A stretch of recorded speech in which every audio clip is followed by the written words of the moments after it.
மரியாயே வாழ்க. அன்பான மரியணை காணப்போர் யூடியூப் சேனலிலே உங்கள் அனைவருக்கும் தேவதாயின் திருப்பெயரால் வாழ்த்துக்கள். ஜெபமாலை பற்றிய ஒரு பெரிய தொடரில் நாம் இருக்கின்றோம்.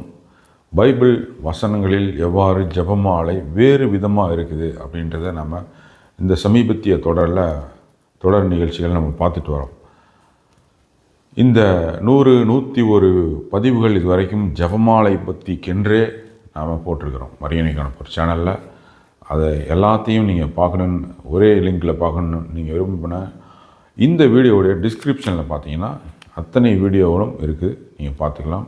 அதேபோல் உலக ஜெபமாலை இயக்கத்தில் நீங்கள் சேரணுன்னு விருப்பப்பட்டாலும் அதற்குண்டான லிங்க்கும் ஃபோன் நம்பரும் இருக்குது, அதையும் நீங்கள் பயன்படுத்திக்கலாம். அன்பானவர்களே, ஜெபமாலை வேறு வேறு வடிவங்களாக, பொருட்களாக, வசனங்களாக பைபிள் முழுசும் வியாபித்திருக்கு. அதுதான் நம்ம பார்த்துட்டு வரோம். இன்றைக்கும் அப்படிப்பட்ட ஒரு அருமையான வசனம். அப்போஸ்தலர் பணி 19ஆம் அதிகாரம் 11-12 வசனங்கள். சின்னப்பரின் கையால் கடவுள் அரிய பெரிய புதுமைகள் செய்தார். அவரது உடலில் பட்ட கைக்குட்டை துண்டு ஏதாவது நோயாளிகளின் மேல் வைத்தாலே போதும், நோய்கள் நீங்கும், பொல்லாத ஆவிகள் போய்விடும். சின்னப்பருடைய கைக்குட்டை, அவர் மேலே வைத்த துண்டு துணி, அது நோயாளிகள் மேல் வைக்கப்பட்டால் குணமாறாங்க. கடந்த பதிவில் பார்த்தோம், ராயப்பருடைய நிழல் நோயாளிகளை குணமாக்கி இருக்குது. இன்றைக்கு சின்னப்பருடைய கைக்குட்டை, அவர் மேல் பட்ட துண்டு, இதெல்லாம் நோயாளிகள் மேல் பட்டுச்சுன்னா உடனே அவங்களாம் நல்லாயிறாங்க. பேய்கள்லாம் தெரித்து ஓடி போயிடுது. இதில் 2 விஷயம் பார்க்கணும். ஒன்று, சின்னப்பர் எப்படிப்பட்டவர்? அவர் கிறிஸ்தவ மதத்தை அழிப்பதற்காக வந்த ஒரு யூதர். அவர் கத்தியை எடுத்துக்கிட்டு யார் யார் கிறிஸ்தவங்களும் அவங்க எல்லாத்தையும் தலைவெட்டி கொல்ற ஒரு ஆள். அப்படியாப்பட்டவர் ஆண்டவர் இயேசுவால் மனந்திருப்பப்பட்டார். அந்த நபருக்கு, அந்த சின்னப்பருக்கு கடவுள் எவ்வளோ பெரிய வல்ல செயல்களை செய்வதற்கு சக்தியை கொடுத்திருக்கார். சின்னப்பருக்கு மட்டுமல்ல, அவர் பயன்படுத்திய பொருட்களுக்கும் கடவுள் மிகப்பெரிய வல்லமையை கொடுத்திருக்கிறதா நம்ம பார்க்குறோம். இது ஒன்று. 2வது விஷயம், கத்தோலிக்க திருச்சபையில் புனித பொருட்கள் அப்படின்ற விஷயங்கள் நிறைய பார்க்குறோம். புனிதர்கள் அணிந்திருந்த அங்கியுடைய ஒரு சிறு பகுதி, அவர்கள் பயன்படுத்திய பொருட்கள், புத்தகங்கள், பேனாக்கள், அந்த மாதிரி அவர்கள் பயன்படுத்திய ஜெபமாலை, அவர்கள் பயன்படுத்திய உத்திரியம், இப்படி அவருடைய உடல் பகுதிகள், அதாவது இரத்தம், அவருடைய எலும்புகள், இப்படியெல்லாம் அதை நம்ம போய் தொட்டு நம்ம வணங்குறோம். அதனால் நாம் புனிதப்படுகிறோம்.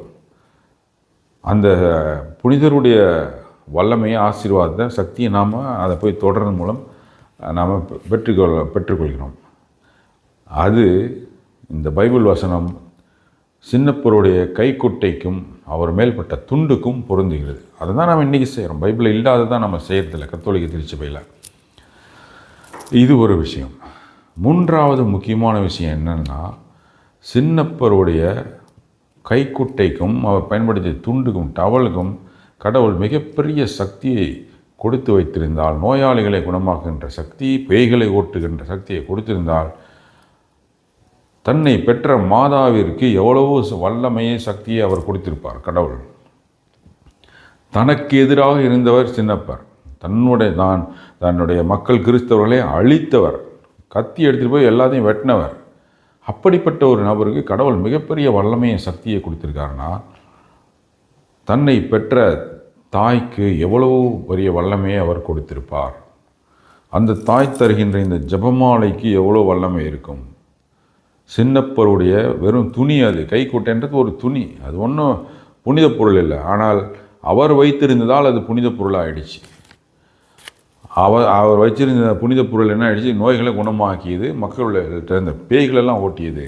அப்படி என்றால் கடவுளை பெற்ற தாய்க்கு எவ்வளோ வல்லமையை கடவுள் கொடுத்திருப்பார்.